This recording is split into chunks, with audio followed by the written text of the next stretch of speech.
Good morning. It's 5:30 a.m. Dito po sa Haming Strawberry Farm. Dito sa Nueva Vizcaya. Kagigising lang natin. Napakalamig ng simoy ng hangin. Para ka na sa Baguio.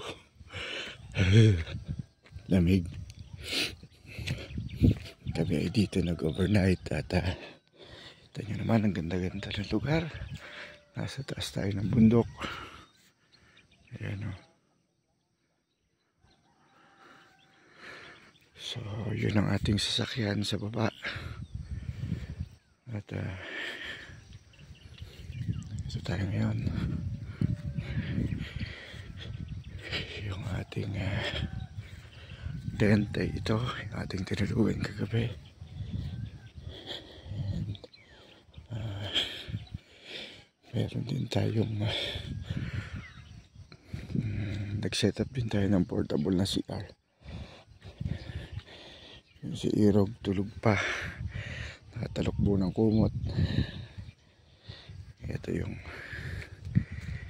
kaya pala Haming Strawberry Farm or Haming Farm.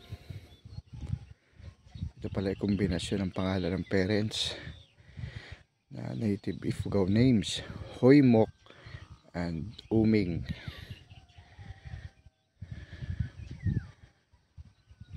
Ayan. Napakaganda ng lugar. Ayun o. Doon sa bandang baba. Parang mayroon pang sea of clouds. Ayan. So makikita nyo yung giant strawberry. Actually, ito yung kanilang maliit lang naman yung kanilang strawberry farm na parang kaya lang nila sila nagtatanim para din sa mga bisita. Ayun po yung strawberry farm. Yan yung giant strawberry. So napakalamig ng lugar. Napapaikutan tayo din ng mga bundok. Ayan, dyan tayo nag-pitch ng ating tent kagabi. Dito po ito sa Nueva Vizcaya. Ito yung ating last day ng ating North Loop. After here, siguro tayo ay bababa na ng Manila. So, good morning Philippines. Good morning Nueva Vizcaya. Ayan, makikita natin meron pang nandiyan pa ang buwan.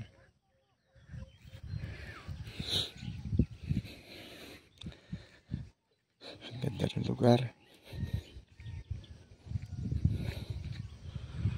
Ayan.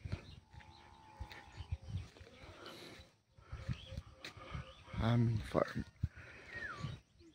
Basahin pa natin sa kabila. Backstory.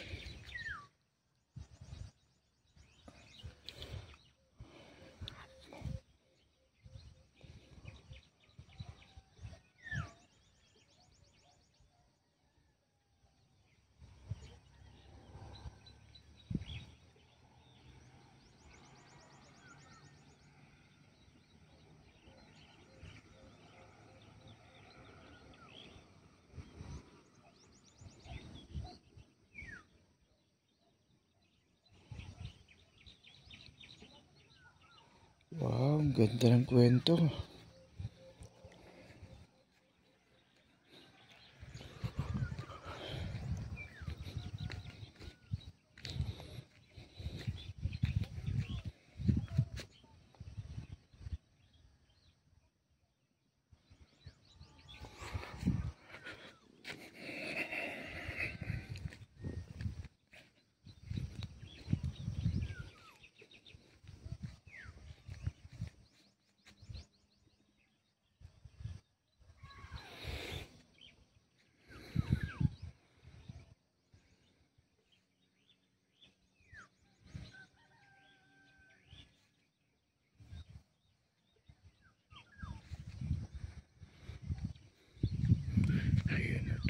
iba sa loob nakabaluktot dahil sa lamig.